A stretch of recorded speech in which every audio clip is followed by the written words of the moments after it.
Everybody, welcome to ePrime for this evening. I'm Daedran.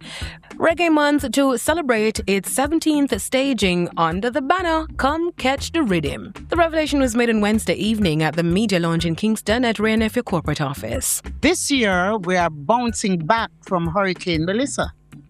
And so we're using the music as an inspiration. Western Jamaica also being pulled into the festivities this year following Hurricane Melissa, with highlights including Waves, One Love Jerk Fest, and Mabay Reggae Night. We have activities in the West. We have Negril, Montego Bay, and promoters from the parishes have applied and they have received their permits and their extensions to have it.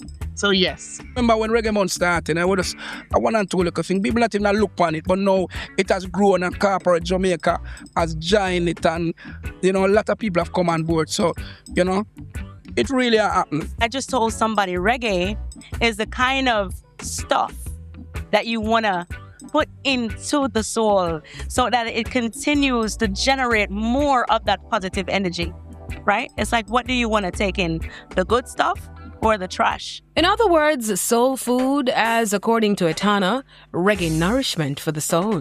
Reggae is upliftment. Reggae is encouragement. It inspires. It strengthens the mind. It feeds the soul in a positive way. Reggae Month kicks off with praise and thanksgiving at the Reggae Month church service and an honor for the Crown Prince of Reggae, Dennis Brown, with a tribute on February 1. Jada Kingdom climbs to number 1 with Just a Girl in a Money Man's World EP.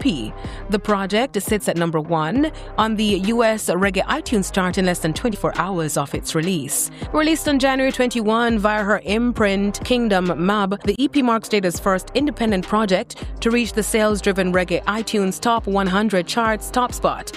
The EP, which features songs Maxine and Nothing BPP, has also pushed into the top 100 of the US iTunes All Genres chart.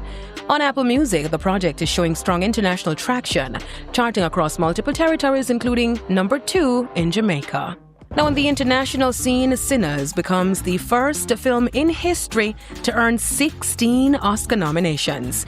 It is nominated for trophies including Best Picture, Director, Leading Actor, Supporting Actress, and the Academy's inaugural casting prize.